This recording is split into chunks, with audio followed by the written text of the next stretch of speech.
Bienvenidas y bienvenidos a Voces que Sanan. Este no es un podcast cualquiera, este es un espacio seguro de respeto y de escucha. En este programa damos voz, de forma anónima, a niñas, adolescentes y mujeres que sobrevivieron a la violencia. Nada de lo que vas a escuchar busca revictimizar. Nada de lo que pasó fue tu culpa. Si este episodio despierta emociones difíciles, te recordamos que no estás sola. Pedir ayuda también es un acto de valentía. Hoy nos acompaña una mujer muy valiente. Su nombre, su rostro y su identidad quedan protegidos.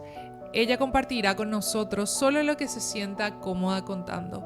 Gracias por estar acá, gracias por confiar. Sabemos que tu historia, por lo que nos contaste, es una historia de inspiración, de superación y creemos que va a ser de ayuda a muchas niñas, jóvenes que están pasando por la misma situación. Y para arrancar y para romper un poco el hielo, ¿qué te gustaría que las que te están escuchando y que están pasando por esta situación entiendan eh, de tu historia? De tu historia, cómo empezó esto, el desenlace y cómo pudiste salir. Me gustaría que te explayes y que nos cuentes. Bueno, para empezar, muchas gracias por la invitación. Lo primero que me gustaría decirle a las mujeres que están atravesando por un momento difícil, más comparando la historia que voy a comentar, es que, como dijiste en un principio, no es su culpa, porque muchas veces te ponen en la posición de que te maltratan porque es tu culpa. Y algo que aprendí en todos estos años es que no fue mi culpa, no, no debieron maltratarme, yo no debí permitir que se me maltrate, pero más que nada es que se puede salir de allí. No solo por mi historia, también tengo la historia de mi madre. Ella también fue una mujer maltratada durante muchos años. Así como a ella le costó salir de la relación, a mí me costó salir de la relación, pero se puede. Es como que hay vida después de eso porque uno se siente estancada muy ¿Cómo ¿Cómo hasta decir? cuándo va a ser esto, más o menos? claro. ¿Hasta cuándo? Uno espera que cambie, pero la persona no cambia. Hasta que llega el descarte, que es lo que a mí me pasó. La esperanza de que cambie, de creer que yo era la culpable de sus reacciones, porque como siempre a las mujeres nos quieren poner como la loca, la paranoica, la que cree o sea, que vos estás inventando y el otro es el santo. Pero en realidad es otra la historia. Y como pasó al final, hablando del descarte, pasó eso. Yo esperando a que cambie, que mejore, por amor, creemos que es por amor, pero en realidad ya no es amor, es una dependencia. Llega el momento en el que esa persona ya busca otra víctima, te descarta y te quedas totalmente vacía, te drenan y no, no sé cómo escribiríamos. Te queda Hablaste de mal. algo muy importante. Nos contaste que tu madre ya pasó por esta situación. Sí. ¿Crees que ella tuvo cierta influencia también de la forma en la que vos creías en el amor o de la forma de recibir amor? Y mira, inconscientemente quizás sí, porque algo que yo me prometía cuando yo vivía con mamá y papá, veía la violencia, es que no iba a permitir que jamás un hombre me golpee, que jamás un hombre me maltrate. Y a la primera que me hicieron eso, yo me culpé, porque él me hizo creer de que era mi culpa. Entonces quizás inconscientemente eso yo ya tenía adquirido, ya tenía interiorizado y por eso es que a la primera yo no pude irme, como yo me había prometido siempre, que no Claro. iba a permitir eso y permití. De niña no fuiste a terapia, nunca. No, no. Entonces, De niña no fui a terapia.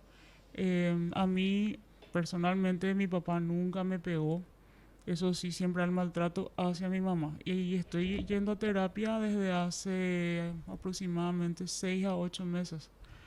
con decirte que esta es la primera vez que hablo de este maltrato. Nunca le conté esto a nadie, ni a mis amigas, ni a mis padres, a nadie. En parte por defenderle a él, porque es como que igual hasta ahora tengo ese miedo, como que tengo que defenderle. Y también por vergüenza de que yo en algún momento me prometí no permitir eso y permití. Entonces es como ese arrepentimiento, vergüenza de decir cómo yo pude haber permitido que alguien me trate así. Qué importante lo que nos contás porque hace 8 meses empezaste tu terapia y hoy ya estás acá contando. Y Sí. de verdad te admiro por la valentía y la fortaleza que tenés porque yo sé que no es fácil. No, nada fácil. Pero ¿qué te hizo sentir segura? ¿Qué fue lo que te animó a dar ese paso a querer contar tu historia? Me animó a saber que esto puede ayudar a otras mujeres a salir de allí. Totalmente. Porque yo pasé por el sufrimiento como hija de ver a mi madre maltratada, de pasar a ser también una mujer maltratada. Es como una cadena que en un futuro no quiero que le pase a mi A hija. tu hija. Que no sé, que sea una cadena que se rompa acá y que a través mío muchas mujeres puedan aprender que se pueda salir, porque es muy difícil salir. Totalmente. ¿Y pudiste levantarte de esa situación? Es realmente increíble porque un narcisista prácticamente te desploma emocionalmente, mentalmente, te deja sin autoestima. ¿Cómo Sí. fueron esos primeros pasos de seguridad, de volver a salir, de volver a socializar, de volver a retomar tu vida? Y mira, fue muy difícil porque en ese momento del descarte yo me culpaba en que fallé. ¿Qué hice yo mal para que él me deje y me cambie por otra persona? Incluso en ese momento yo sentía más rabia contra la otra persona que contra él. Pero logré salir con decirte que él ya estaba con otra persona y yo seguía viviendo en el mismo lugar que él. Él no se iba de la casa hasta que un día fueron unos meses, y hasta que yo dije, no, yo no puedo permitir esto. Busqué a dónde mudarme, me mudé y fue difícil esa mudanza. Me sentí muy sola, muy triste, pero con los meses pensando en todo, me di cuenta de que al final fue un bien mayor, por más de que yo me sentía mal. Me sentía sola, vacía. No sabía quién era yo hasta ahora, ya pasaron años y hay veces que no sé quién soy yo, si mis gustos son míos o son gustos adquiridos de él, que lo que a él le gustaba nomás ya a mí me gustaba. Em, Logró apropiarse más o menos de tu mente y de tu forma de actuar, de pensar, Sí. de hablar. Porque durante años era como que lo que yo decía, lo que yo hacía o decidía estaba mal. O me dejaba a cargo de algo, yo decidía y me decían, no, no era eso. Esto está bien, lo que vos decidís está mal. O incluso en pequeñas decisiones yo ya sufría maltrato. O por decir, vamos a comprar esto, yo elijo esto. Y el maltrato ahí al momento. ¿Cómo vas a querer esto si esto tenemos, esto podemos conseguir todos los días? Pedí algo más, algo diferente. Y yo me quedaba como que, bueno, pero yo quiero esto, no lo que vos querés. Como que tu voz no tenía importancia, No. como que No respetaba ese límite de yo quiero esto y bueno, toma. Y a lo largo, después de haber salido de ahí, hasta con las decisiones en el trabajo, con las amigas, me costaba poner ese límite. Es como que hasta qué punto lo que yo decido, lo que yo pienso es lo correcto y lo que dicen los demás es lo correcto. O hasta qué punto yo tengo que hacerme respetar por los demás. por ejemplo, él te elegía las amistades, dónde ibas a ir, Mira, los cómo te ibas a años. vestir. No, nunca me eligió cómo vestir, pero más bien era mi relacionamiento, era mi entorno. Me alejó de mi familia. Eh, yo por años no hablé con mi familia. cuando yo de repente lloraba diciendo que le extrañaba a mi familia, él me decía, no, que le vas a extrañar si fulana es así, si Mengano es así, todos los defectos de mi familia, pero no veía los defectos de la suya, que yo al principio, como él me, vamos a decir, me engatusó, me envolvió, parecía que hasta su familia era mejor que la mía. A ese punto quería llegar. Contame un poco más. ¿Cómo se da ese proceso de la seducción? Porque hablamos de una persona narcisista, agresiva, que se tornó súper violenta contigo hasta emocionalmente. ¿Cómo esa persona pudo atraer a una joven, ¿verdad? Con esperanza, con estudios, con educación, con fortaleza, con una familia? ¿Cómo él te logró envolver, digamos? Y mira, empezó como una amistad y después de esa amistad él fue siendo más cariñoso y mira, incluso creo que él tuvo esa oportunidad por traumas previos míos por el lado de la carencia afectiva del lado de mi papá. Entonces le fue mucho más fácil y yo ni siquiera me di cuenta. Claro, porque vos, Claro, mira, fue mi primer novio. tu relación con el padre también. Sí, fue mi primer novio, yo no conocía otro tipo de relacionamiento, se acercó de una forma cariñosa, se mostraba como que él me eligió a mí. Era otra persona. Sí, pero en el contexto de que él me eligió a mí fue, porque justamente es como que él estaba Con otras con opciones. sí, con otras opciones, pero me eligió a mí. Y entonces en ese ser vista, ser elegida dentro de esa carencia paterna que yo estaba teniendo, me eligió a mí. Y ahí es donde con lo romántico, los detalles y demás, fue como que me conquistó. Como que caíste. Sí, cae. Y te llegó a mentir para atraerte. No te sabría decir porque en esos años, los primeros años, yo no descubrí mentiras. Los primeros años fueron muy buenos. 2, 3 años fueron buenos, pero luego empezó ya a ser más maltrato psicológico. Empezó con maltrato psicológico. Fueron años de devaluación en lo que yo decidía, lo que elegía o hasta en el estudio, cómo yo estudiaba, cómo todo estaba mal. Y lo que hacía, algo que leí hace poco, lo de la triangulación. Triangulación. Sí, que por ejemplo es como que me amenazaba de cierta manera, me ponía en un jaque de que él iba a elegir la otra persona en vez de a mí. ¿Cómo hacía esto? Por ejemplo, alguna amiga de quien yo estaba celosa. Eso sí, me jugaba mucho por los celos. Era una persona compañera y de repente estábamos haciendo algo y a él no le gustaba, no le agradaba lo que yo estaba haciendo y me decía, no, yo me voy a ir donde está esta chica. Y ella me volvía loca, porque Te decía adrede. sí, yo después me di cuenta, yo en ese Claro. momento era, no se va a ir más con mi miedo al abandono, que es algo que estoy descubriendo estos meses, y ahí yo me volvía loca, ansiosa, incluso llegaba a tener reacciones como de histeria. Entonces yo quedaba como la histérica, como las locas, pero solo con él, nunca frente a otras personas, entonces nadie veía eso y para todos los demás él es el bueno. Claro. Y yo era como la mala, la guardaespaldas de él. Entonces, con los años, yo me descubrí que la gente me veía como su guardaespaldas y él era el bueno y yo la mala. Historias como estas nos recuerdan algo fundamental, que la violencia nunca es culpa de quien la sufre.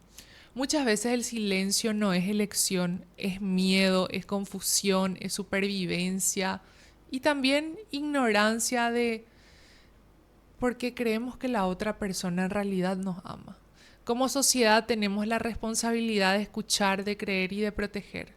Si sos madre, padre, docente o amiga, hay señales que no debemos ignorar.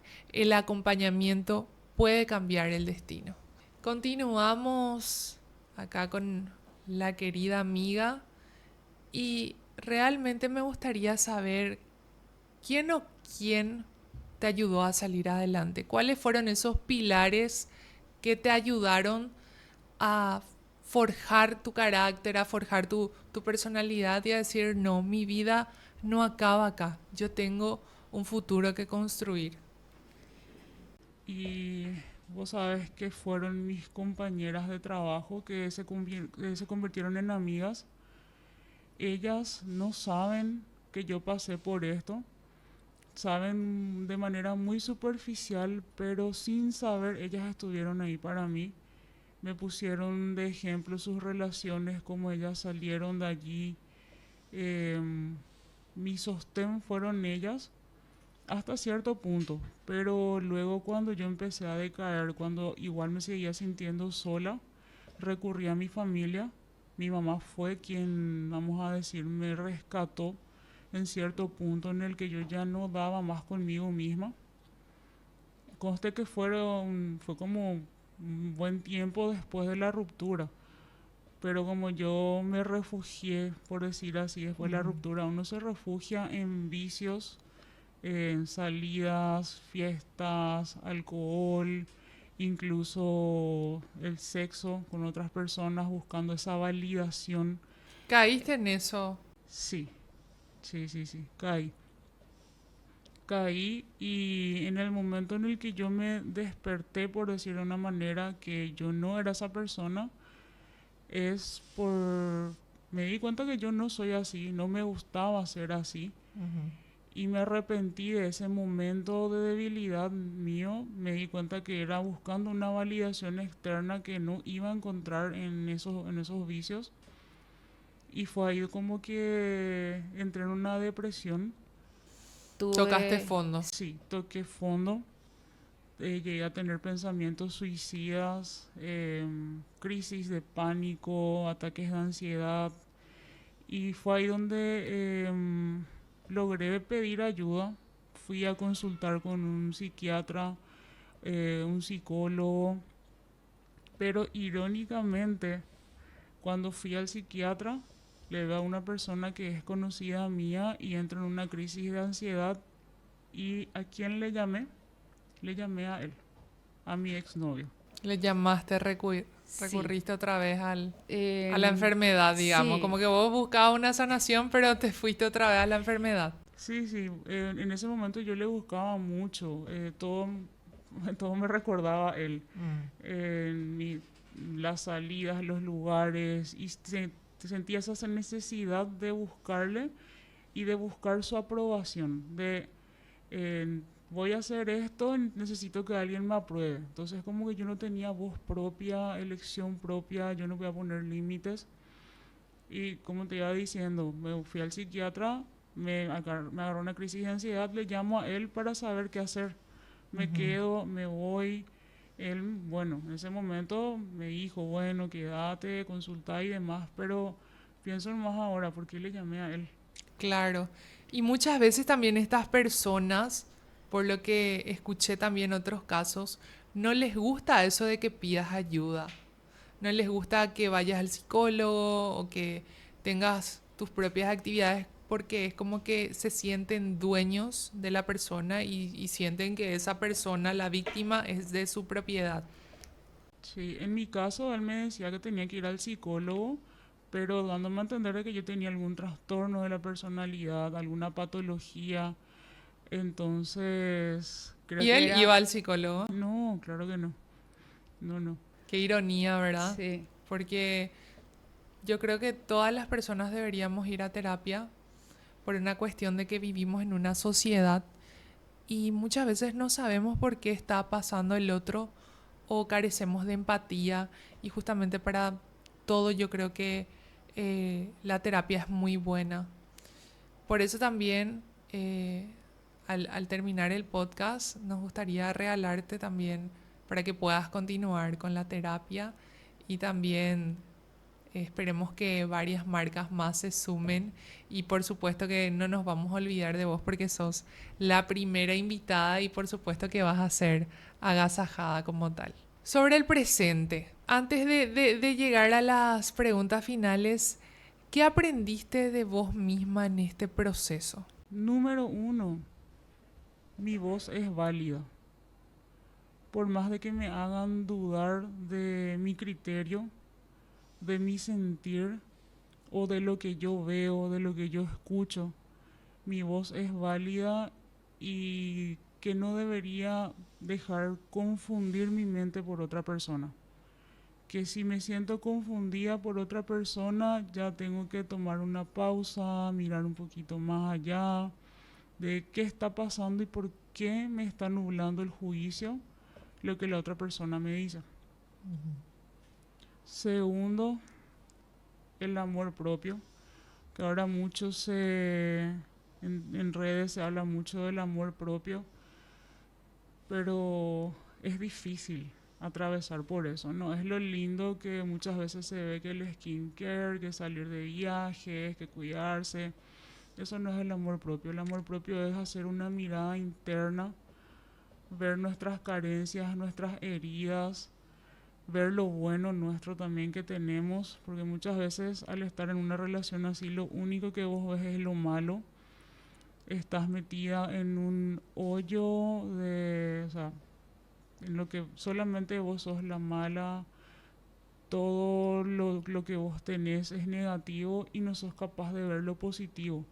Entonces, al ver un poquito en terapia el amor propio, o igual aunque alguien no pueda ir a terapia, es verse un poquito desde afuera. No vivir metida en nuestra mente, que muchas veces nos juega también en contra, más si tenemos una persona alrededor que nos manipula. Entonces, como salir un poquito de nuestra mente y mirarnos como si fuéramos nosotras una amiga. Totalmente. ¿Y quién sos hoy después de todo lo que viviste, después de toda esa violencia y que llegaste a superar cada etapa? ¿Quién sos hoy realmente? Y hoy soy una mujer segura, puedo tomar mis decisiones, soy independiente, aprendí a poner límites a lo que no me gusta, por más de que aún me cuesta decir no, ya confío en mi voz, en mi criterio. Es difícil incluso verme ahora, después de ese tiempo en el que ahora mismo me veo como una mujer con la cabeza en alto, comparándome con la mujer que yo era en ese momento.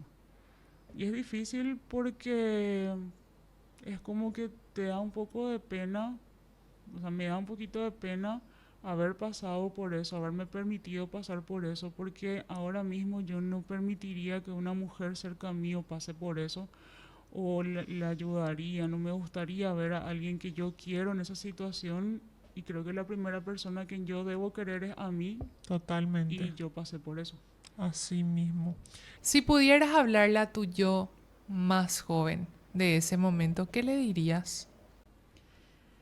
Que confíe en mi familia, porque muchas veces nuestros padres nos alejan de ciertas personas porque ya conocen por experiencia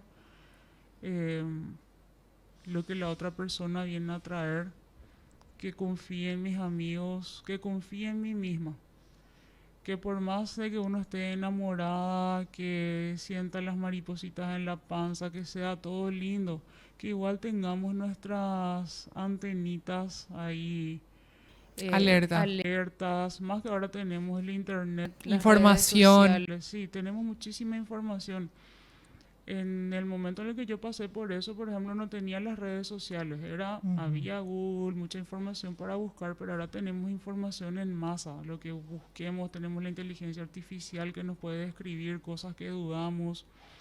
Obviamente no reemplaza la asistencia de un profesional, pero es eso, confiar en una misma, y si estás dudando, confiar en tu intuición también.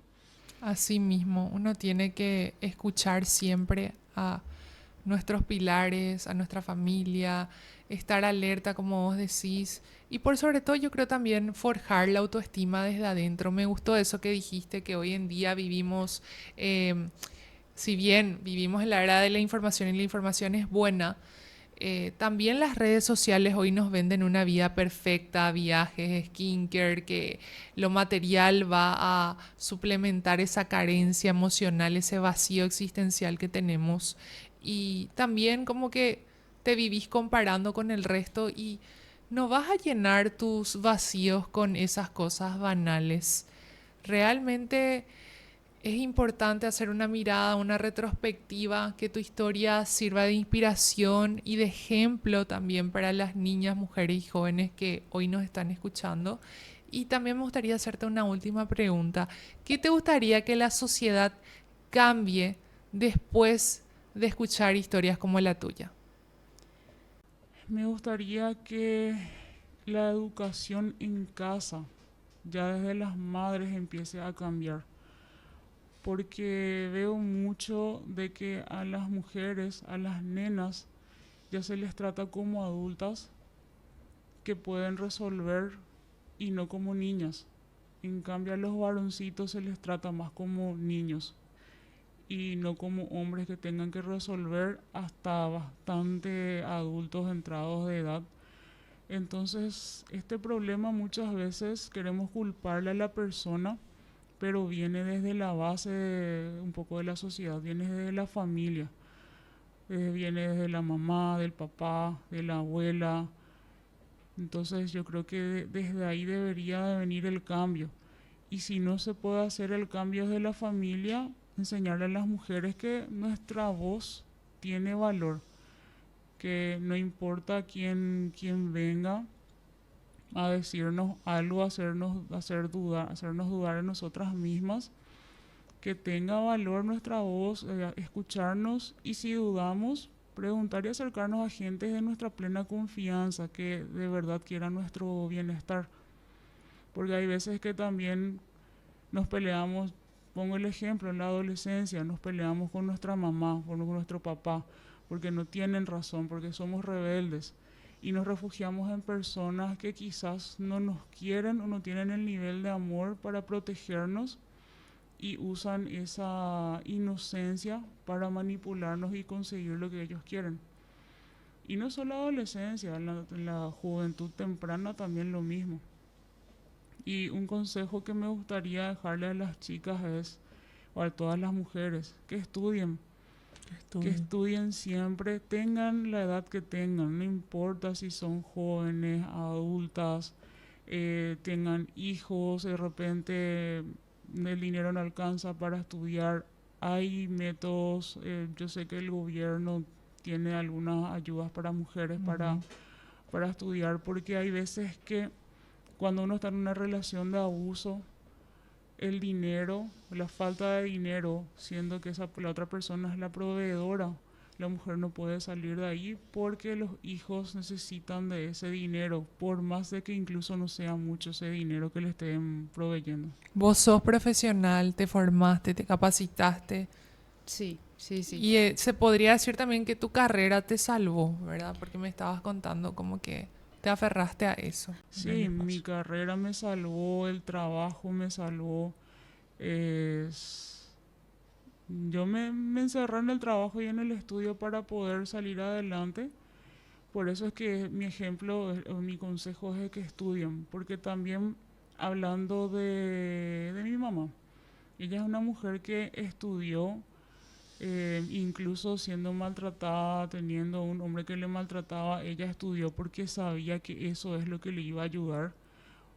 Y porque también recomiendo de que, aunque no tengan estudios y el dinero que provee la otra persona es lo que necesitan para seguir y mantener a los hijos, porque puse ese ejemplo, porque eso pasó en mi familia.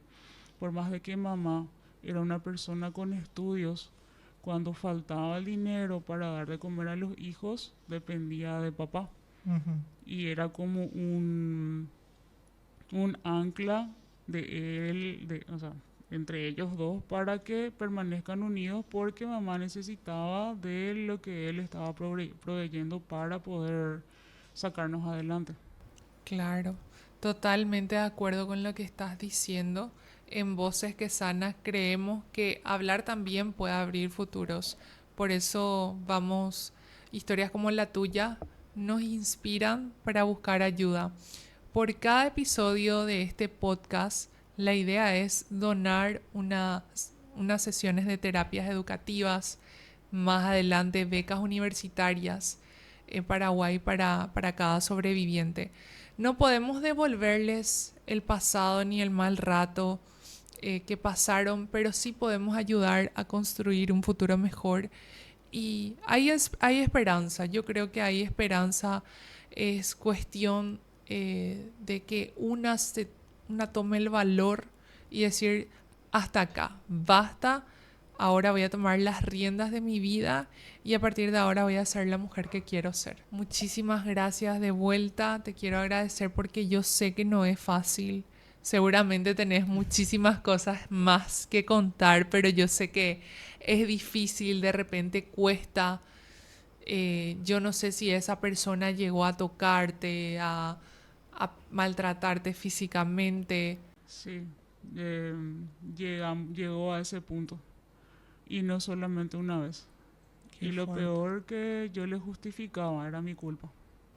Qué fuerte, ¿viste? Porque prácticamente una hora que estamos hablando y recién ahora al preguntarte me contás y me doy cuenta de que es todavía una herida por sanar.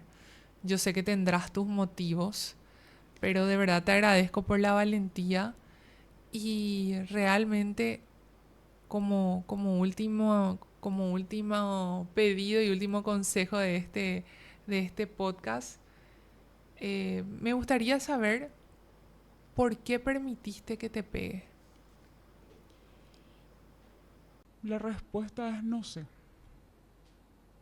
No te sabría decir el por qué permití. Pero si hoy viene, por ejemplo, vamos a suponer que tenés una nueva relación, y todo es perfecto al principio.